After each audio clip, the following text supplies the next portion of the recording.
ना मेरे तो दूर हो जावी।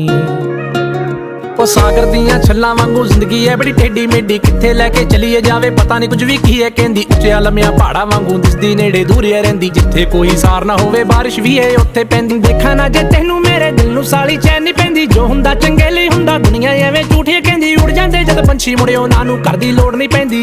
ना तू किते खो जावीं, ना तू किते खो जावीं, जिवें बदलां दे ओले होया चन्न, ना मैं तो ओले हो जावीं। तू गल मेरी मन, मेरा लगना नहीं जी लगना नहीं मन, ना मैं तो दूर हो जावीं, ना मैं तो दूर